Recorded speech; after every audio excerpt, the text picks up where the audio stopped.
Driving down history lane, the UK's new Prime Minister on his way to Buckingham Palace to inform King Charles III of his readiness to form a new government.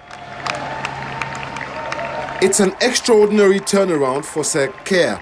Nobody, literally nobody in the Labour Party thought this was possible in the immediate aftermath of its dire defeat in December 2019. His party's huge victory margin sees them with more than 400 seats in the Commons. And in his first speech as Prime Minister, Sir Keir said the country has voted decisively for change and a return to politics of public service. But now our country has voted decisively for change, for national renewal and a return of politics to public service.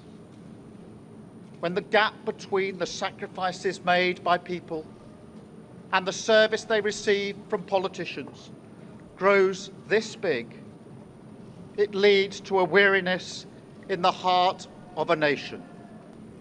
Politics can be a force for good. We will show that. We've changed the Labour Party, returned it to service, and that is how we will govern. Country first, party second. After 14 years, the Conservatives lost power in a catastrophic defeat, the worst result in their history. The writing was on the wall for the Tories over the last couple of years as they lurched from one scandal to another, leading to 3 leadership changes for the party and the country in 1 year. In his final speech as Prime Minister, Rishi Sunak took responsibility for his party's crushing defeat and also announced that he would resign as Conservative Party leader once the process to pick another one had begun.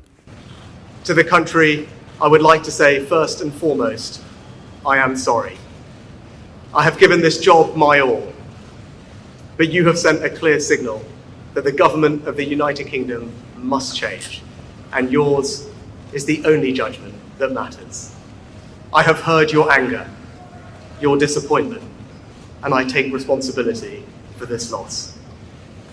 To all the Conservative candidates and campaigners who worked tirelessly but without success, I'm sorry that we could not deliver what your efforts deserved.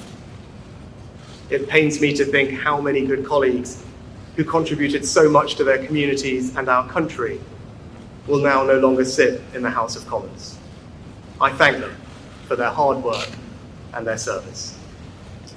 Following this result, I will step down as party leader, not immediately, but once the formal arrangements for selecting my successor are in place.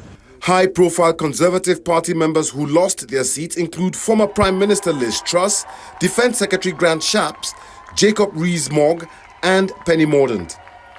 Voters were clearly furious with the Conservative Party, but as well as going to Labour and in some cases the Lib Dems, they were more than willing than ever before to consider parties outside the traditional mainstream.